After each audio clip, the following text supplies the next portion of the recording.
As we record this, we are in the midst of the worst global pandemic of the last century. However, we are also living during the largest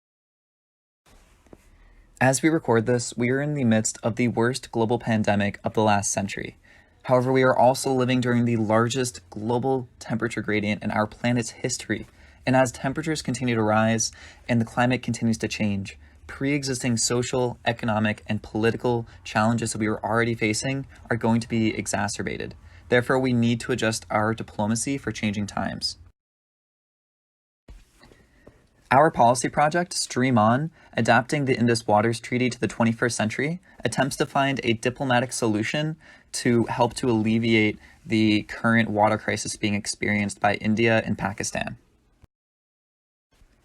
As we speak, 1 in 5 Pakistani residents do not have access to safe drinking water. Likewise, 600 million people in India suffer from acute water shortages, and that's expected to grow to having 500 million people without access to any safe drinking water by 2030. Much of these water crises are due to the agricultural industries in both countries. In Pakistan, their agricultural industry drains 90% of its water resources, and in India, their agricultural industry uses more water than the United States and China combined. And as global temperatures continue to rise and weather patterns continue to change, these water crises are only expected to get worse. India and Pakistan have historically had an uneasy diplomatic relationship. Almost immediately after the partition of India in 1947 was the First Kashmir War, sparked by early territorial disputes over the Kashmir region and efforts by both Indian and Pakistani forces to assert military control over the region, which had triggered the deployment of a UN military observer group of peacekeepers who have remained in Kashmir since 1949. Since then, they have had 4 wars in the last 70 years and many near escalations to conflict. Since 1998, the two rivals have possessed nuclear weapons, potentially causing a conflict to be a global threat.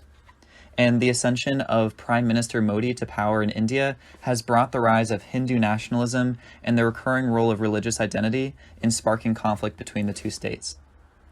The looming water crisis further exacerbates tensions by adding resource competition in an already fraught relationship. It also leaves open the possibility of Modi using the water crisis to further fan the flames of nationalistic fervor within India and help to further exacerbate a conflict. The Indus Waters Treaty has historically served as the principal framework for preventing and solving tension resulting from water scarcity between India and Pakistan. Signed by the leaders of both countries in 1960 and brokered by the World Bank, the treaty allocated available water sources in the Indus system of rivers. According to the treaty, India is allowed unrestricted use of the 3 eastern rivers and should let waters from the western rivers to flow unrestricted to Pakistan. India is still allowed to use these waters only for non-consumptive purposes, such as irrigation, storage, and electricity production. As such, approximately 80% of the waters under the jurisdiction of the IWT are technically allocated to Pakistan. Additionally, the IWT established guidelines for future engineering work that may alter the flow of the rivers, created a permanent Indus Commission to serve as the liaison between the two parties and to regulate inspections, and established the role of a neutral expert to deal with the settlement of disputes. Before the treaty, India and Pakistan engaged in frequent disputes over shared access to water, primarily stemming from India's frequent restriction of river flows to its downstream neighbor. After the treaty, the most notable points of contention have arisen out of India's various hydroelectric and damming projects, which Pakistan has argued have the potential to negatively impact their access to water flows. The IWT has successfully resolved all conflicts to date. Given that China is a regional power upstream of India that also has notable investments in Pakistan, China has an unseen but significant interest in the stability of the region. Our project will aim to identify different actions that China can take to ensure continued adherence to the treaty. We will be discussing this in 3 steps by first delving into the history of India and Pakistan in relation to water from a military and diplomatic standpoint. Secondly, we will introduce the role that China could play and what role we suggest. Thirdly, we will rework the terminology and sections of the IWT to better encompass a changing international stage. And lastly, explain the benefits for each party involved.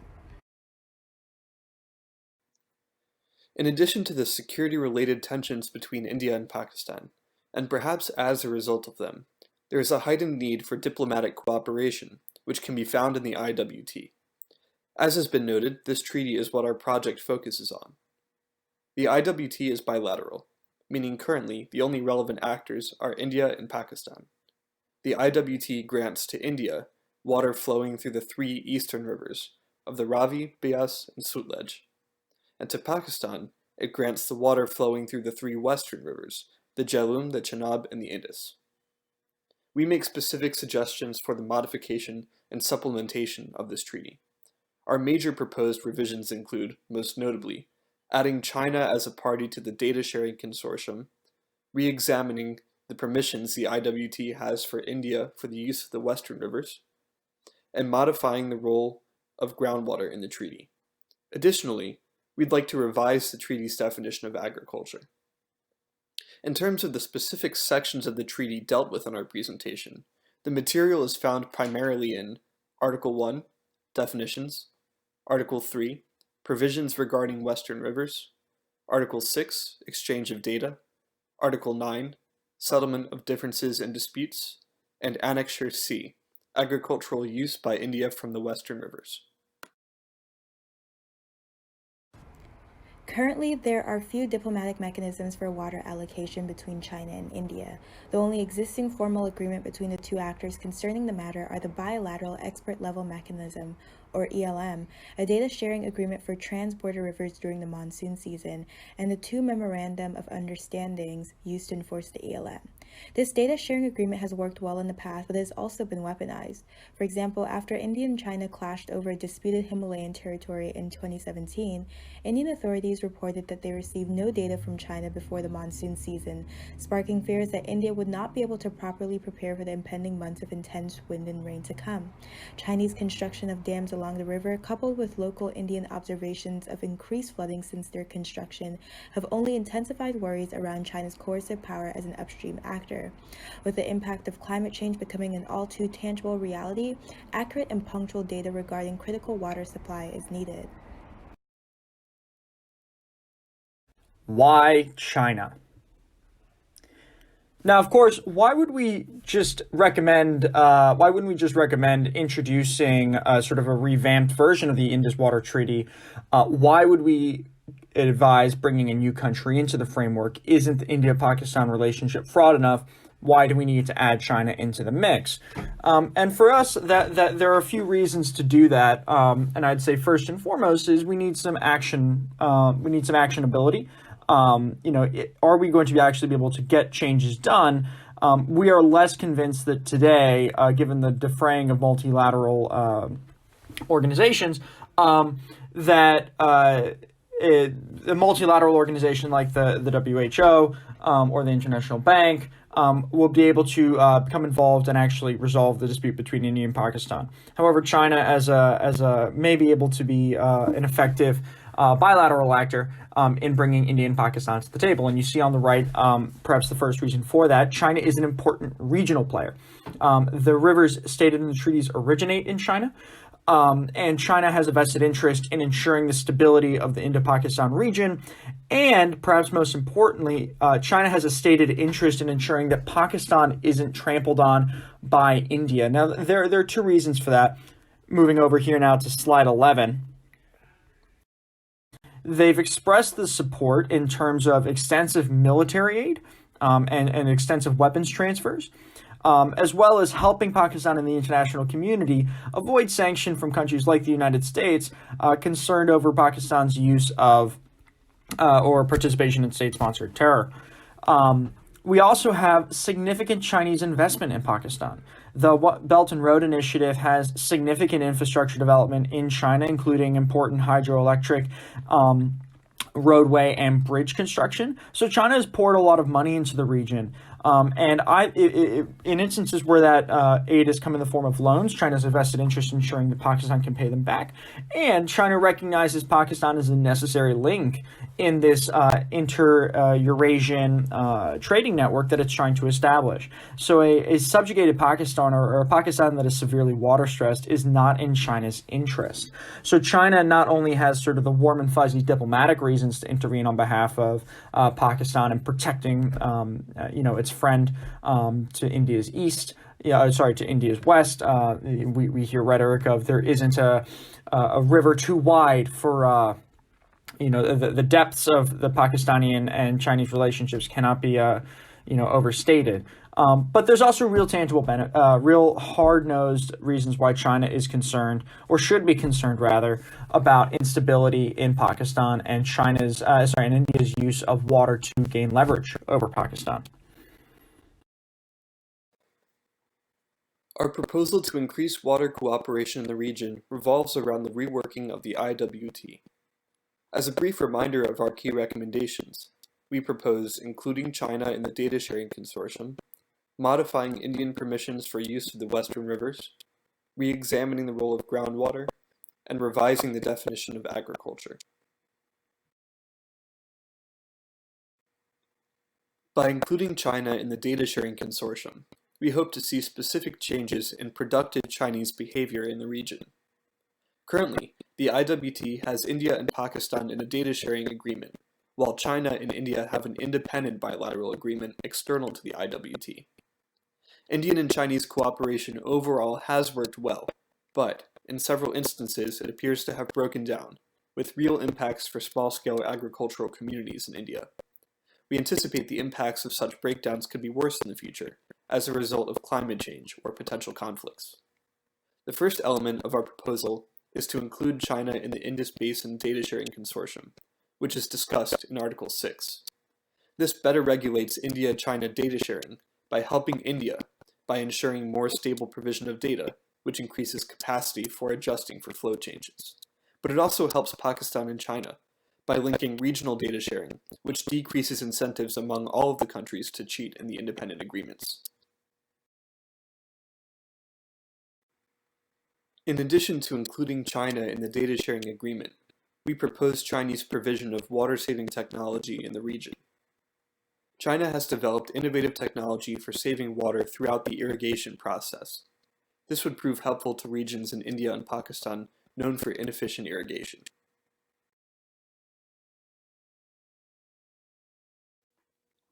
China can boost its credibility as an actor in the region by aiding India in honest communication of data, assisting with distribution of and instruction in technology that could help to reduce water scarcity in the region by yielding more crop per drop, and further collaborating in multilateral contexts in the region. We propose a fair allocation of the Western rivers within the IWT. Currently, the IWT relies on both parties to cooperate in good faith. For example, as Kolby said, Article 3 of the IWT gives Pakistan the use of the Western rivers while allowing India domestic, agricultural, and non-consumptive uses of the rivers while they're in their territory. Originally, that was fine. Limited, low-impact activities that India undertook in the Western rivers were to support the local farmers in areas where these rivers ran through Indian territory before crossing into Pakistan.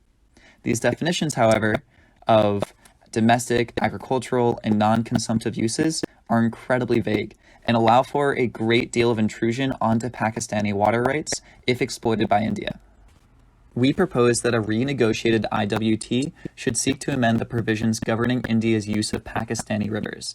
This would limit the range of purposes for which India can divert Western river water to prevent its exploitation of Pakistani water rights, and it would also task a panel of independent experts to revisit the provisions stipulating the limits on the quantity of water India can draw from these rivers. The previous limits were set 60 years ago, and impartial hydrologists could update these provisions to make it more fair for both countries. Groundwater is currently not included within the framework of the IWT. The treaty limits its scope to the surface flow of rivers in India and Pakistan. As such, the use of groundwater remains currently unrestricted. However, the utilization of resources from various reservoirs has proven so high that it has diminished the surface flows of certain key tributaries within the Indus system of rivers. We suggest that the treaty expand its scope to incorporate the use of groundwater into the water sharing agreements so that neither party can, whether it be intentional or unintentional, deplete the resources under the legal control of the other. Additionally, we suggest that information on groundwater and its usage be incorporated into data sharing agreements. The current state of the data sharing provisions render an incomplete picture of how water is used and shared in the Indus region without including data on groundwater.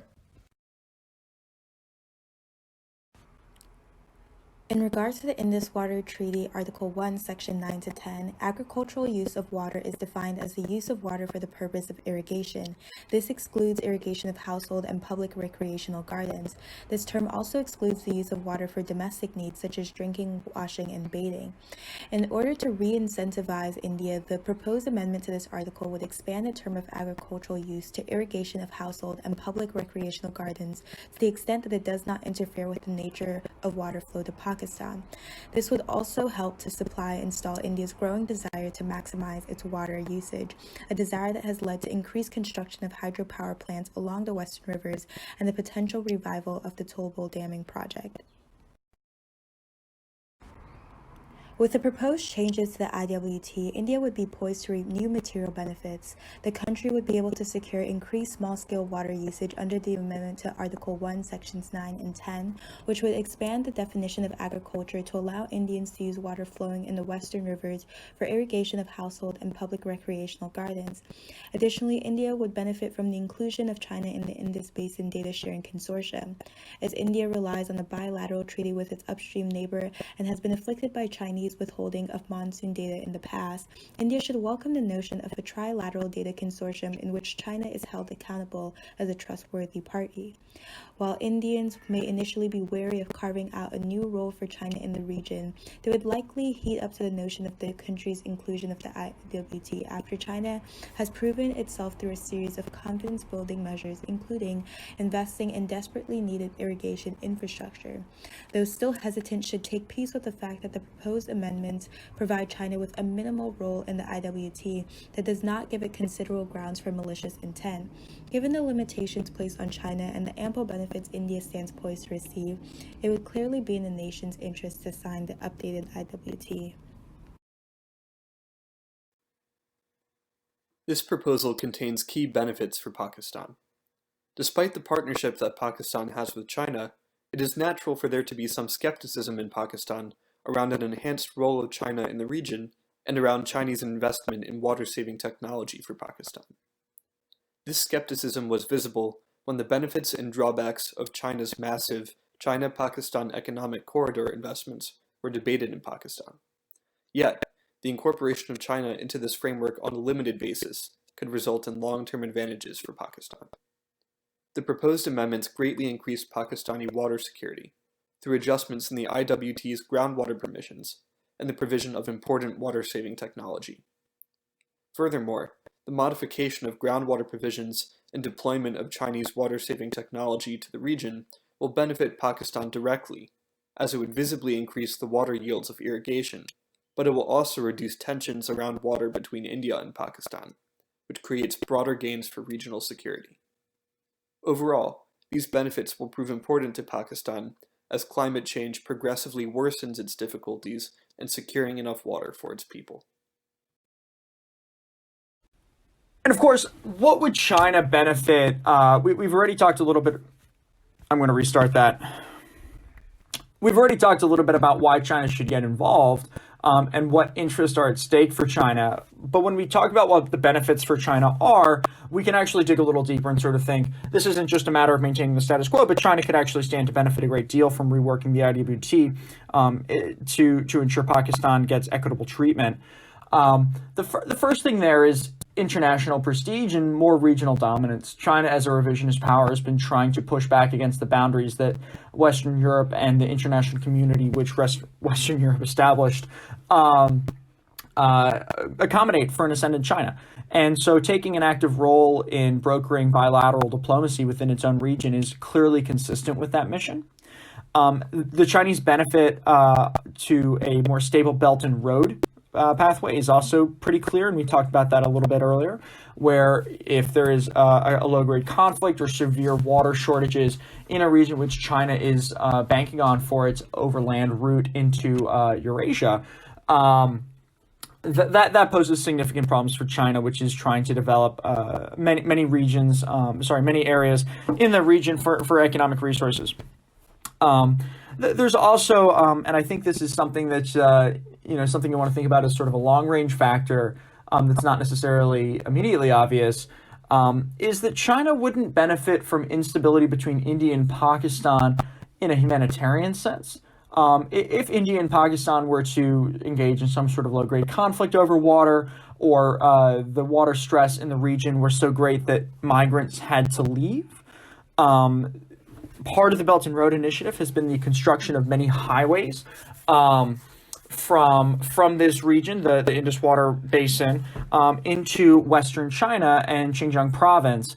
And so the influx of tens of thousands or even hundreds of thousands of displaced Indian and Pakistani refugees into Xinjiang province, where China is already struggling to, for better, and well, really for worse, engage on a project of ethnic cleansing or ethnic or downplaying ethnic differences with the Uyghur population, China isn't interested in increasing the number of non-Chinese people in those regions. And so a threat to China's internal stability is clearly the risk of refugees and immigrants coming from war-torn or environmentally stressed regions. So China, not only for sort of warm, fuzzy feelings, but also the harder-nosed reality of maintaining its own internal order, really should try to avoid allowing a humanitarian crisis to spark on its own border. Hopefully we've convinced you by now that the issue of water scarcity demands immediate attention, particularly in the Indus region. Though resource scarcity does not typically lend itself to immediate conflict, history has shown that tension over natural materials can escalate to bloodshed if measures are not taken in advance. Thus far, the IWT has succeeded in mediating disputes between India and Pakistan. But with ever-changing environmental conditions and intensifying humanitarian concerns, we don't think that a framework established in 1960 can be expected to meet the challenges of the present day. Our proposal outlined ways to upgrade the IWT so that it continues to function in the 21st century. Most importantly, we argue that including China as a party to the treaty would not only be in its own interest, but also in the interests of India and Pakistan. We believe that a successful update of the IWT could serve as a precedent for other nations grappling with resource scarcity issues, and that the revised treaty could be one that other nations turn to as they navigate new challenges that cannot be solved by old rulebooks.